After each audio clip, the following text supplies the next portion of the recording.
Welcome back, everybody, to another episode of Developing the Leader Within podcast. I'm Enrique, your host, and today I have special guests. They've been with me before. Had to bring them back because today's episode is about leadership and professional relationships. Lou, Sherri, thank you for being with me today. I really appreciate it. For those that may not know, tell us a little bit about you so that our guests can get to know you. Absolutely. Yeah, we're super excited to be with you again. I love it. Follow your podcast and all your success from the beginning. So super excited. But yes, I'm Sherri. This is Lou. We are the Lou Everett Group. We are a husband and wife duo, and we are business and executive leadership coaches and corporate trainers. And we focus on leadership development and effective communication for small businesses. And we do that by providing direct strategies to help build leaders from within using our proprietary coaching method that we have come up with after almost 5 decades of combined experience. We also help prevent toxic work culture, and we provide compliance training such as diversity and inclusion. So we absolutely love transforming today's leaders through our coaching and our training and our educating. Outstanding. And I tell you that we had shared the platform before. I think we spoke about leadership and influence. That was the last that we spoke about. And today we want to talk about leadership, professional relationships. Now, Lou, there's different ways of going about growing up as a leader. A lot of it has to do with who you get into a relationship with.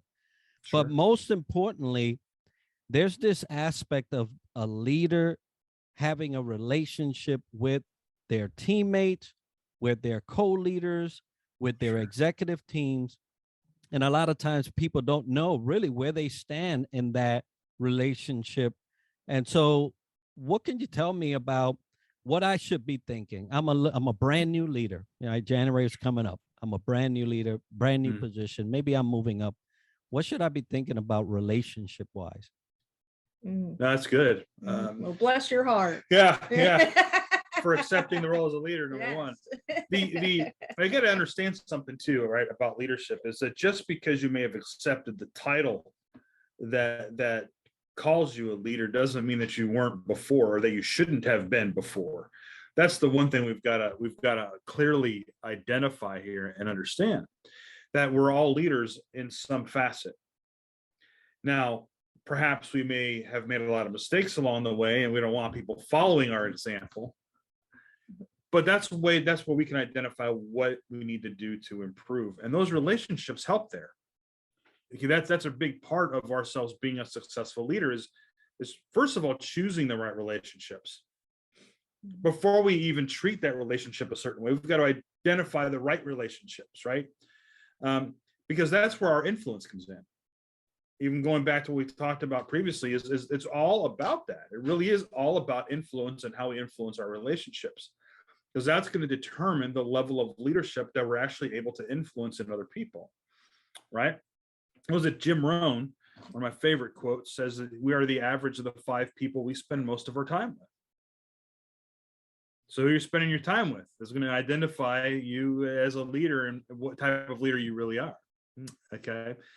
So that's really ultimately where it begins, is identifying that, okay, just because I have a title doesn't mean that I'm a leader. What it means is I'll have a title, now they expect me to be a leader. So the relationships that I engage in now or have engaged in up to this point are going to play a pivotal role in how my influence is really going to play out. So I'll leave it there to start with. That's the very beginning moment there of deciding how your leadership influence is really going to impact those that you have relationships with. Now that's a great point to start out with. And I totally agree.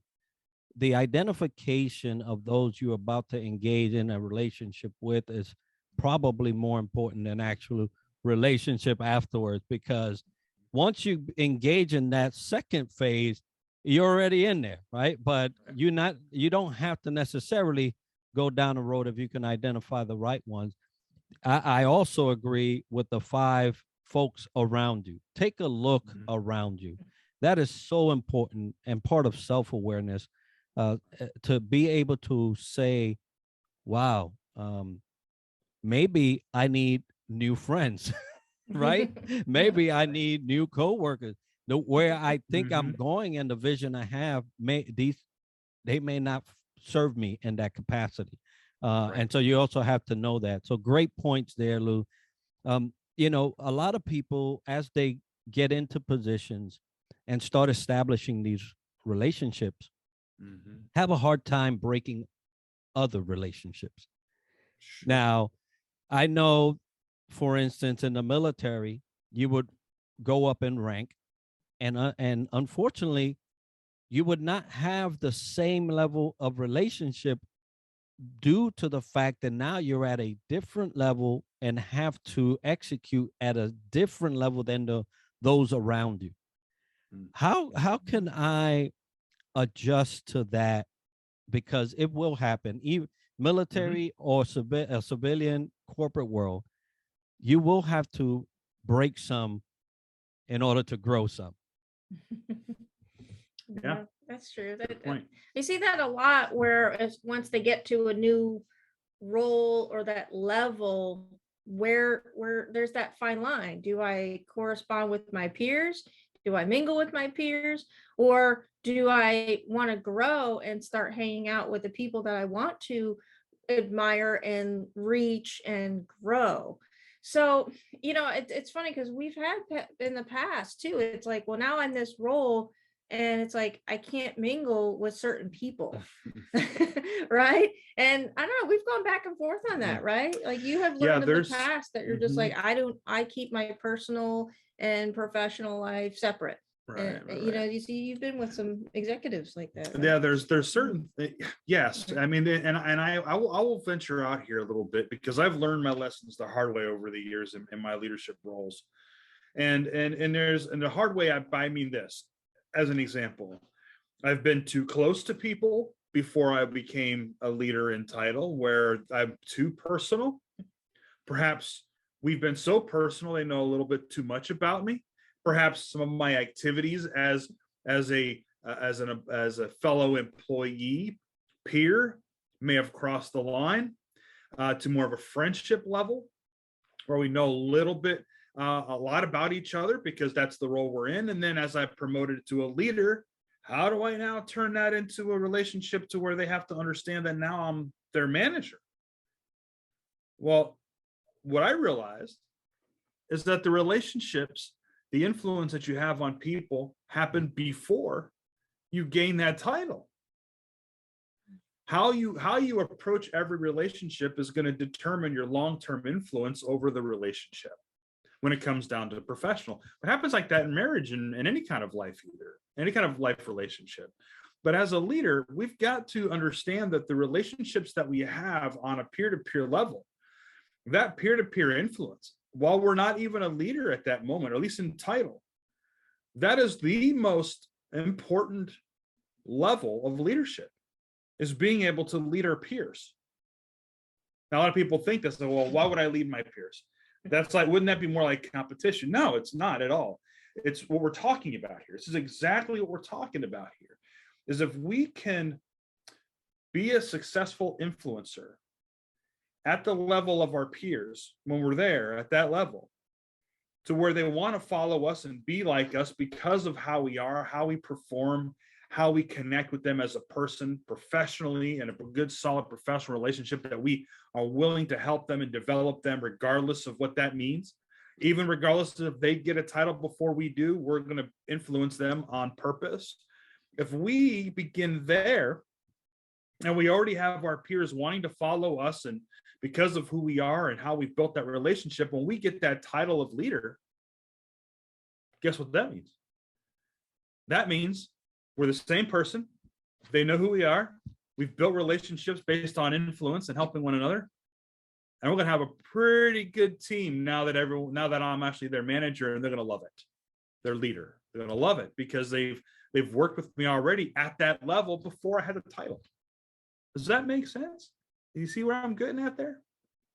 Yeah, no, I love that because, as you're talking, I have seen, and just myself on two different fronts. One, on one side, I was remembering back a time where I was a brand new sailor on a brand new vessel with just leadership spewing out of my pores. Just it was just coming out. I mean, it was like a poetry about leadership.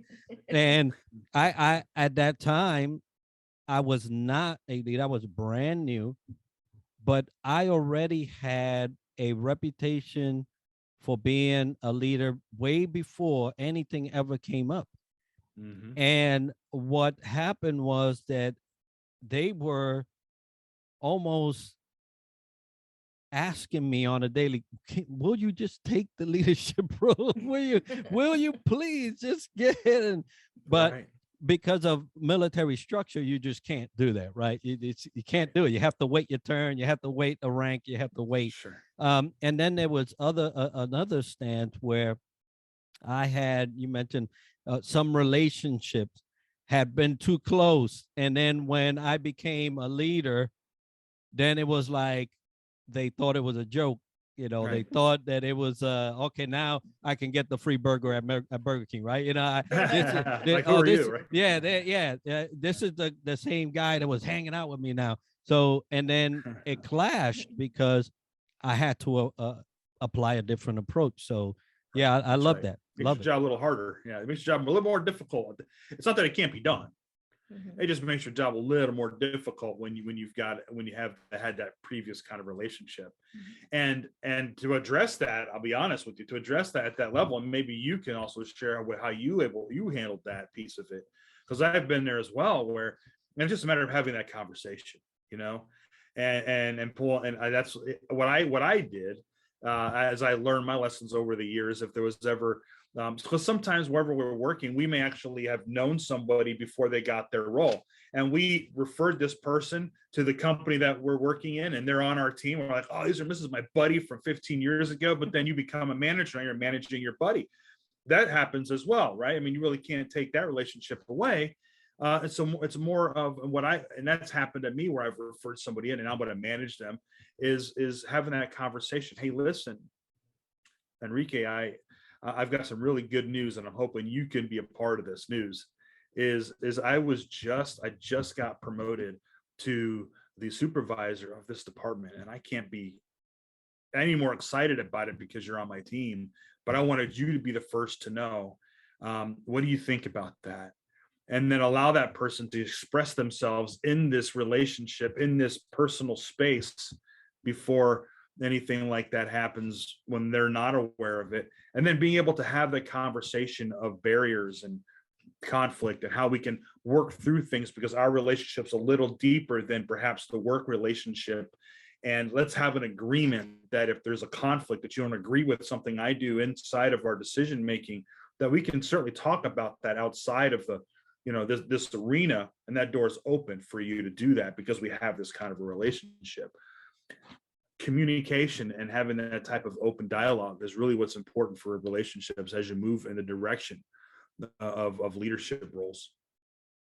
Yeah, that's very important. Regardless the relationship, but even more when you have something at stake as a previous relationship, right? Yes. You have mentioned the share that, and on the one side where I had kind of like eased my way into leadership and just kind of like just played along.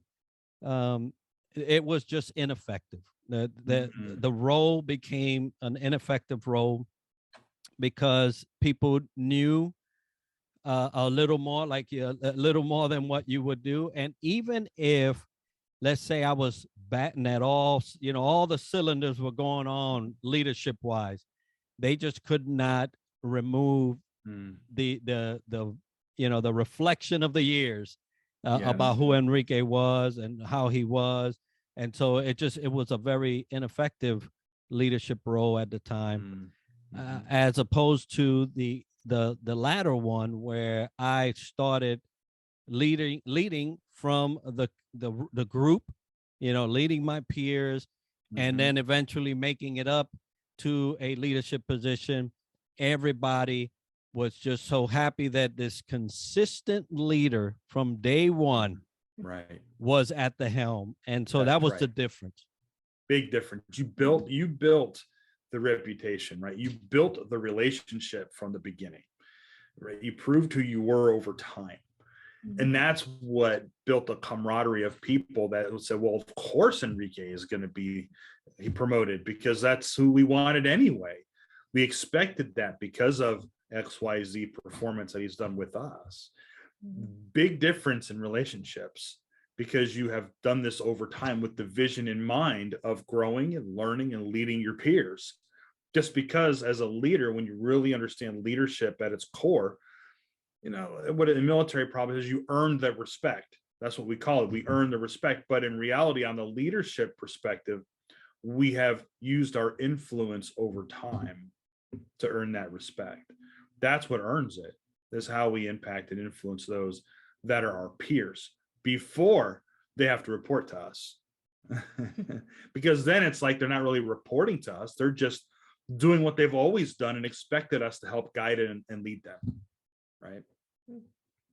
And a very powerful position to be in when the group gives you their favor, right? When they put their favor in your hands prior to you being in a position. So leaders that are listening right now, if you have not listened for the last 20 minutes, this is a recap. It's best to lay the ground from day one if you aim to be a leader. Yes. It is so much easier if you are a consistent person throughout time. And as Lou said, just build your leadership throughout, that reputation, the grace and the favor of the people to want you in that position anyway. So it would not be such a hard task to see you there. So if you're looking into a new career come January or the end of December, or if you're looking to getting promoted, hopefully you've already built that relationship where the promotion is just a ceremonial thing, because the true followership has already begun in your team. So Sherri, you know, we often wonder, you know, what the future holds for us in terms of professional development, and you know, Lou just mentioned about building that from day one and building your reputation throughout the years. Let's say now I'm in that position and I have folks that are my age, right? It's a common thing in leadership, folks around my age. And I also have folks that could be my dad or mom. And now here I am, I'm the leader. How do I manage that age disparity and being there in the middle? Yeah, that's a really common one. You know, it's funny because we talk about topics with us about the generations. You know, we're talking about generations, and you know, in the next 5 years, 75% are going to be millennials of the workforce. Yeah. And then right now, there's 5 generations in the workforce now. Yeah, that's crazy. Yeah, all 5. All current 5 generations. Yeah. And what's amazing about that is that as a leader, we need to understand that. So if you're in this new role, you have to not only understand your own leadership style, whatever that may be, but then do your homework and research and to find out what are the different generations, how do they operate, what are their motives, and on a general spiel, you know, like each generation has their own motivation. So that'll give you a good foundation. Then actually speak to them one-on-one, speak to them on your team to find out what makes them tick. What are their future plans? what do they see themselves doing a long term with the company or being a part of the team anymore? What are they thinking? Are they thinking retirement, or are they thinking, hey, this is just another stepping stone, or hey, I'm just here for a paycheck? You know, you have your A, B, and C players, and they all play a valid role. Not everybody needs to be an A player. Not everybody has to be a B or a C. Having that combination, but as a leader, pinpointing where everybody kind of falls in line, that will make that cohesiveness. So that is the, that's the start anyway. And we're, what our example, what we're looking at. Yeah, doing your homework, right? And doing your homework and really identifying what their motivators are, and how to leverage that, how to help them be who they want to be, and also how to leverage that so that the team itself is successful, because that's what you want as a leader anyway. And Sherri makes a valid point. Meet with them, talk to them. There's a story behind everybody. And who doesn't want, as a leader, if you are younger than you have, then you've got some on your team that are older than you, that have been around the block for a little bit. They want to mentor people. They love that. So let them mentor you. There's a lot that you can learn, perhaps. Don't let the ego get in the way where you're not going to listen to your teammate who might actually have something that you can learn from. Yeah, and that's a valid point too, because the different generations, we can really stop and think and really learn from each other. Just because they're older, that we all have to go there. No, and just because they're younger, we all have to go that way. No, both sides can learn from each other. And I think that's so important for the role as a leader, to make that known and say, hey, here are some positives on both sides of the fence here, create a culture and create the culture. Because if not, what happens is that us first them, then there's silos, there's that there's just that disruptiveness and that toxic work culture, what we all know. But there's ways to prevent it. And that's why it's so important as new leaders right now to up their level and their game for leadership. Leadership has been around for eons. We all know that. But now it's come to a tipping point, thanks to this pandemic, to really put people in their back against the wall to figure out, oh, people are leaving. Why are they leaving? Oh, because they don't like the way they're being treated. Oh, gone are the days where I can just tell them what to do just because, right? And just force people to do things. Well, you know what? It's time to open up and realize, no, people have bigger things that they want to be a part of. They want to be listened. They want to be cared for. They want that security, but that safety. So this is all wrapped into that leadership and trust. It's just it's just a different level. It's been there. It's nothing new that we haven't talked about or heard about, but it's a matter of, let's up our game and let's get really in tune to our people. People first mentality will go a lot longer, and you'll see the bottom line. Everything's the bottom line. We get it. But your people are the ones that are going to make that bottom line. So let's empower the people. I know it sounds silly like that, we don't empower the people, but it's true. If you focus on your people, they want to, work with you. If you don't have people, you're not going to lead. Right. So it's imperative, and going back to what you were saying there, and just like Sherri said, it's a matter of just fully understanding the strength that you have as a leader and the influence that you have on those that are around you. Okay. And those relationships, and using that as not just leverage in a negative way, but leveraging for them. And they're not to say you're not going to have somebody that doesn't like you. It's going to happen. Okay. Right. It's okay. And it's okay. As a leader, even when you're not a leader, you're going to have people that don't like something about you and your perspective, but that doesn't mean that we can't learn from that. Okay. That's the one thing that we have to understand as being a leader, is we've got to be able to understand it's not a title. It's a way of life. It's the way that we live. It's the way that we present ourselves to people. It's how we influence those around us in our community that makes us a leader. The title is just is a level of authority in any given instance. But if we've already had that influence over time, that level of authority has already existed. Now we just have a name for it. Absolutely. Now, I love the example there, Sherri, and I've envisioned it as a conductor, right? You don't necessarily need to know how to play the flute if you have a flute player. You just or cello or all these different symbols and chimes, and your job as a leader is to make it all sound beautiful. That's all you got to do. And so a lot of time you just got to trust the flute, the flute player to play the flute. And and there's an aspect there that you mentioned about mentorship. Just because you're the leader does not mean that you don't need mentorship. And typically the elder in the group have a lot to say and usually have the most influence. So, you got to look around you and see, okay, I am the leader by title, but who's the leader by influence? That's right. And then you need to marry that person until you can take it on, right? And dive in it and do your work. Well, I tell you, Lou, Sherri, there's just so much that we can discuss over relationship.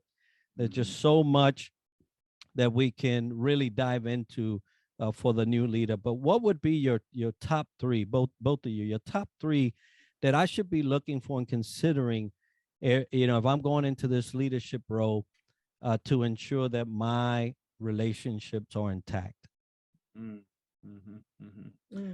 Well, I think it's important, and I would say the top three. It's funny, we just did this training earlier today on 6 things that a leader should do every single day.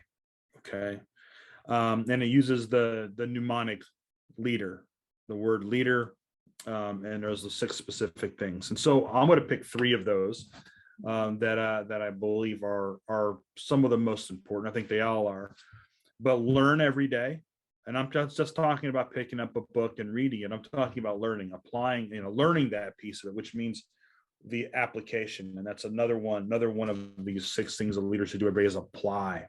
But before we apply it, we need to evaluate. So we need to listen, learn, evaluate, and apply. So learn every day, evaluate what we've learned, what didn't work, what did work every single day, and then apply what it is that we've realized from that evaluation and our learning that we need to change or do to make it better the next day. And those are the 3 things that if you do every single day will certainly get you closer to continue growing as a leader. And it's not something that you just do once. This is an everyday growth process. Okay. That's true. And I just learned something this week, actually. So I'm in the I learned an acronym of ACT and by John Maxwell this past week, and he uses ACT, and he uses every day he influences for himself and his team is to A for act, for action, C for change, and T for teaching.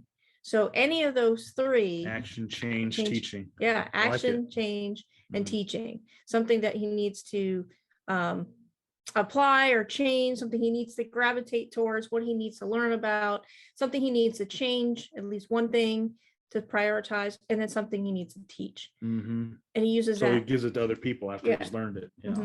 Yeah. So I think it's apply. I think it was. I say act, but action, but apply. Oh, cool. Yeah, apply. Wow. All right. Our 6 things in that work really good. So, like John Maxwell.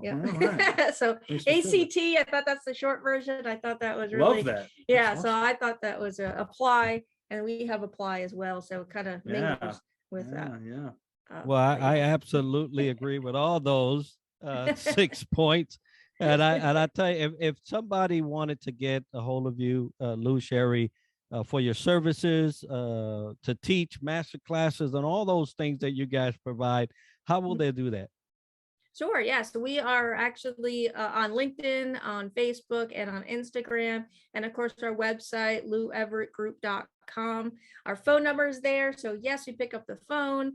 Let's have a conversation, and that's the beauty about our group is that if we can't figure out a solution or a resource, we have the resources with our group that we can make that happen.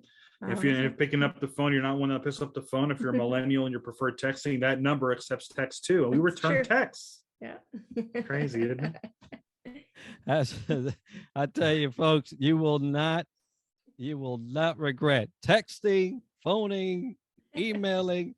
Send them a fax, if you will. That's right. That's right. But Lou, Sherri, thank you so much for being with me this day. Hey, folks, happy Thanksgiving, everybody. I hope that you enjoy a great meal and that you enjoy the family time. Lou, Sherri, thank you for being with me today. And folks, if you want to learn more about leadership and how to get there and stay there, reach out to Lou and Sherri. They will get you on the right track. All right, folks, thank you for being with us. And as we love to close this show, success to you.